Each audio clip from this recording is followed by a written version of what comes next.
Iran के इलाके सरावान में दहशतगर्दी का हौलनाक वाकया, 9 पाकिस्तानी शहरी शहीद, 5 जख्मी हो गए। बलूचिस्तान के सरवान एरिया में सेरकन इलाका है, सरवान में वेस्टर्न सरवान, उसका अंदर घुसे घर के और 9 पाकिस्तानी एजेंट्स को मार गिराया। ये 9 पाकिस्तानी एजेंट्स वहां बैठ करके पाकिस्तान की आईएसआई के लिए काम कर रहे थे। एक ऐसे हालात में जब पाकिस्तान और ईरान ताल्लुकात को मामूल पर लाने के लिए, नॉर्मलाइज करने के लिए पूरी कोशिश कर रहे हैं, एक बार फिर एक ऐसी कार्रवाई की गई जिससे हालात में बदमज़गी पैदा करने की कोशिश की जाए। कौन सी कुव्वतें हैं जो कि इसके पीछे मुलव्वस हैं, इनके मकासद क्या हो सकते हैं? चारों तरफ भेड़िए हमें खाने के लिए तैयार है, हमारे वजूद को कबूल नहीं करते। जब आपके हमसाये में मशरक में एक मुशरिक दुश्मन जो 5 गुना बड़ा है आपसे, 6 गुना बड़ा आबादी के लिहाज से और फौजों के लिहाज से 5 गुना बड़ा है, और अब पाकिस्तान के 3 साल के बजट के बराबर वो सिर्फ पिछले 1 साल में असलहा खरीद चुका है पाकिस्तान पर हमला करने के लिए। तो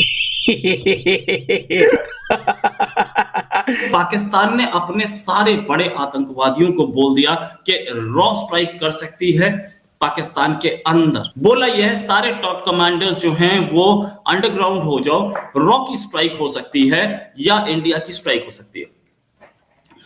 डर तो है कि इतने सारे टपक गए। मेरा ख्याल है उसी दौरे को जो है वो खराब करने के लिए ये कार्रवाई की गई है। और देखें इसमें ये जो टर्म है ना जी, पंजाबियों को अटैक किया गया है, तो इस चीज की हमें समझ है कि ये जानबूझ के टारगेट किया जा रहा है। और वो जो हम देखें कि बलूचिस्तान और पंजाब के एक हालात को भी खराब करने की कोशिश और नफरत फैलाने की कोशिश की जा रही है। देश में कोई बड़ा कांड हो जाता है तो कहते हैं हिंदुस्तान है, रॉ के एजेंट है, अफगानिस्तान से आ रहे हैं। पाकिस्तान का तो पत्ता साफ हो गया और अफगानिस्तान की इस तरक्की को देखे पाकिस्तान को हजम नहीं हो रहा। नाम हिंदुस्तान का ले रहे लेकिन दुश्मनी अफगानिस्तान से निकाल रहे। लेकिन बेटा तुम जितना भी घुमा फिरा के बात कर लो, तुम्हारे बाप यूएसए ने भी तुम्हारा हाथ छोड़ दिया, कोई तुम्हारा साथ नहीं देने वाला। हमने अब से 2 दिन पहले भी इंडिया को एक्सपोज किया था कि किस तरह से वो तीसरे मुल्क में बैठ के उसके बदनामे जमाना रॉ जो है, जो बेसिकली इस तरह के एलिमेंट्स की फंडिंग करती है, उन्होंने पाकिस्तान में भी जो है हमारे 2 मासूम शहरियों को जो है टारगेट किलिंग कराई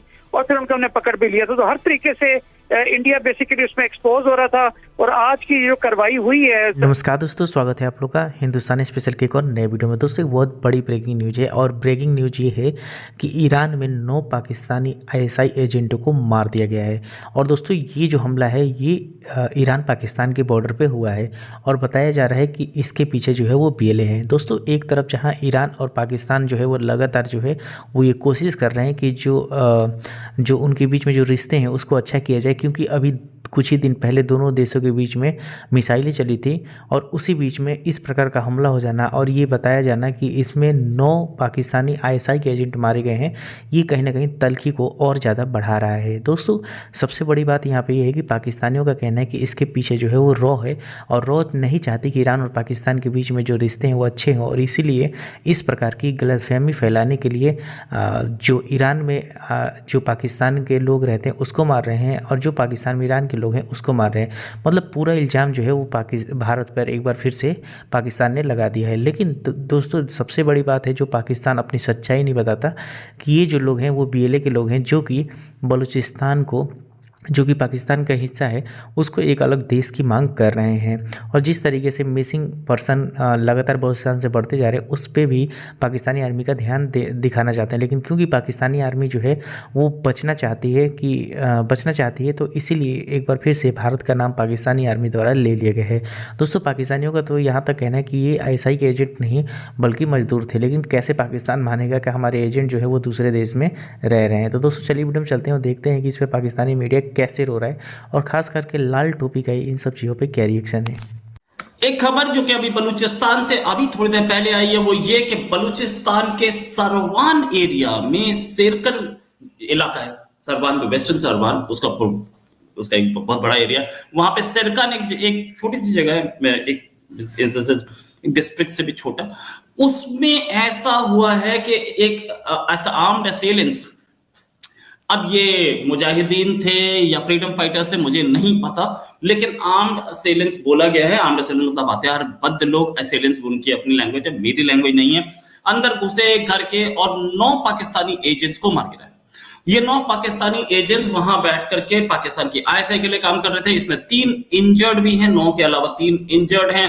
रजी हॉस्पिटल सरवान है, वहां पर ले जाया गया इन सबको, जहां पे 9 को डेड डिक्लेयर कर दिया गया, और बाकी 3 अभी जिनका इलाज चल रहा है। इमीडिएटली पाकिस्तानी आर्मी पहुंची, आर्मी ने पहुंच करके पूरे एरिया को अपने कब्जे में ले लिया। ये लोग कहते हैं कि पाकिस्तान आर्मी ने, एतराज करते हैं कि पाकिस्तान आर्मी ने आज तक कौन सा इलाका फतह किया है। पाकिस्तान आर्मी ने कोई इलाका फतह नहीं किया, लेकिन इस पाकिस्तान को 75 साल बचा के रखना ही बजाते खुद एक इतना बड़ा कारनामा है कि दुनिया का कोई मुल्क बाकी नहीं रह सकता था उन खतरात के सामने जो पाकिस्तान को दरपेश थे, और वो अल्लाह ने सिर्फ पाक फौज के जरिए इस पाकिस्तान को बचाया। आपका होना, सिर्फ इस पाक फौज का होना ही अपनी ड्यूटी कर रहा है कि ये पाकिस्तान आज सलामत है कि आप इसमें रहते हैं। और जब इस पाक फौज के साथ ज्यादती की गई, जब इस पाक फौज को अपनी कौम ने मारा, जब इस कौम ने पत्थर मारे, इस कौम ने इसको धकेला, दुश्मनों की साजिशों के नतीजे में कौम को भड़का दिया गया इसके खिलाफ, तो फिर मशरक़ी पाकिस्तान का सानिहा हुआ। तो आज हमारी पाकिस्तानी कौम गौर से सोचे कि हम कहां गलत हो गए। ये पूरे मीडिया को देख लीजिए, आप हमारी पॉलिटिकल डिस्कोर्स को देख लीजिए, असल इशू की तरफ कोई बात ही नहीं कर रहा। अभी भी ये उसी गुमराही और जलालत और रुसवाई और जिल्लत में डूबे हुए हैं जिसकी वजह से यहां तक पहुंचे हैं। मसले का हल कोई नहीं आइडेंटिफाई करना चाह रहा। हाँ, जहां आप ठिकाने में होते हो, कहीं एयरफोर्स से स्ट्राइक हो सकती है, आप साइड हो जाओ, गायब हो जाओ। कहीं आपके ऊपर मिसाइल स्ट्राइक हो सकती है जैसे ईरान ने की, आप गायब हो जाओ। या कोई अननोन आकर के आपको गोली मार के जा सकता है, आप गायब हो जाओ। ये पूरी कहानी है। और यहां से ये एक ऐसे टाइम पे आया जब इनके फॉरेन सेक्रेटरी ने 2 आदमियों के लिए बोला कि ये 2 लोग इंडिया ने मरवाए हैं। फॉरेन सेक्रेटरी पता नहीं कैसे, एक तो भैया फॉरेन सेक्रेटरी क्वालिटी अच्छी रखा करो आपके, है ना। आपके फॉरेन सेक्रेटरी आके बोलते कि इंडिया मरवा रहा है। कौन सी नई बात बोल दी, इससे पहले भी अब 30 साल से बोलते हो इंडिया मरवा रहा है, इंडिया मरवा रहा है। ये तो इंडिया ही हथियार दे रहा है, कश्मीरियों को इंडिया हथियार दे रहा है। उसके बाद आप खुद मान लेते हो कि हम दे रहे हैं। अच्छा, एक चीज और, आपके फॉरेन सेक्रेटरी ने बोला तो था 2 के लिए बोला था, तब से तो 50 मर लिए। बाकी के 48 में आपका अपना हाथ था, ये तो आप मान गए, वरना आप बोलते कि 50 के 50 में मारा गया। ठीक है, जो खालिस्तानी लाहौर में मारा गया उसको भी आपने मान लिया कि हमने मारा था, है ना। तो बाकी सारे आप बोलते तो सब पे बोलते कि नहीं, सबको इंडिया ने मारा है। और फॉरेन सेक्रेटरी को पता नहीं था क्या? फॉरेन सेक्रेटरी बिल्कुल क्या बोलते हैं, रबर स्टैंप पे, तो प्रेस कॉन्फ्रेंस करने क्यों आया वो? तो दोस्तों, जैसे कि आपने इस वीडियो में देखा कि जो पाकिस्तान की मीडिया है वो बहुत ज़्यादा जो है वो एलिगेशन भारत के ऊपर लगा रही है। दोस्तों, खास करके लाल टोपी, आपको पता होगा कि उसकी इंडिया से पता नहीं क्या एक उसके अंदर एक रहती है कि हमेशा इंडिया के ऊपर वो एलिगेशन लगाता रहता है कि वो भारत पे जो पाकिस्तान पे जो है अटैक कर देगा। दोस्तों, ये बात तो सही है जो इसने कहा है कि भारत जो है वो लगातार हथियार खरीद रहा है। दोस्तों, भारत हथियार इसलिए खरीद रहा है, वो पाकिस्तान के लिए नहीं बल्कि चीन के लिए खरीद रहा है। लेकिन पाकिस्तानियों को ये लगता है कि ये जो हथियार खरीदे जा रहे हैं ये पाकिस्तान के लिए खरीदे जा रहे हैं। तो दोस्तों, कहीं ना कहीं पाकिस्तानियों को ये बात समझ जाना चाहिए कि हमारा दुश्मन जो है वो आज चाइना है। पाकिस्तान को तो हम कुछ समझते ही नहीं है, क्योंकि पाकिस्तान को हमें बर्बाद करने की कोई ज़रूरत नहीं। दोस्तों, पाकिस्तानी हमेशा ये कहते थे कि भारत हमें बर्बाद करना चाहता था, लेकिन जो स्थिति पाकिस्तान में है उसे देखकर ये लगता ही नहीं कि भारत कभी अपना पैसा या अपने लोगों को इन्वेस्ट करेगा कि पाकिस्तान को बर्बाद करे। पाकिस्तान तो खुद ही बर्बाद हो रहा है। और जो ये एलिगेशन ये लगाते आ रहे हैं कि जो लोग मारे जा रहे हैं उसके पीछे जो भारत की एजेंसी है रॉ, उसका हाथ है, तो उनको ये भी बात सोचना चाहिए कि जो उन्होंने कत्लो गारत जो है वो बलूचिस्तान में किया है, और इसीलिए एक BLA संगठन बनी है जो लगातार पाकिस्तानी आर्मी को मान रही है। लेकिन क्योंकि उनको ये बात छुपाना है तो सीधा एलिगेशन भारत पे लगा देते हैं कि भारत इसके पीछे है। लेकिन अगर सच्चाई देखा जाए तो जिस तरीके से अभी आपको पता होगा कि पूरे पाकिस्तान में जो है वो बलूचिस्तान के लोग जो है वो धरना कर रहे थे और उनको भी तो वहाँ से हटा दिए गए। लेकिन उन्होंने साफ तरीके से कहा कि काफ़ी ज़्यादा लोग मिसिंग है। और दोस्तों, इसी मिसिंग लोगों की वजह से जो BLA एक संगठन बना जो कि लगातार पाकिस्तानी आर्मी को मार रहा है। तो दोस्तों, इस पर आपकी राय कमेंट करके बताइएगा। अगर आपको वीडियो पसंद आए तो वीडियो को लाइक और चैनल हिंदुस्तानी स्पेशल को सब्सक्राइब कर लें।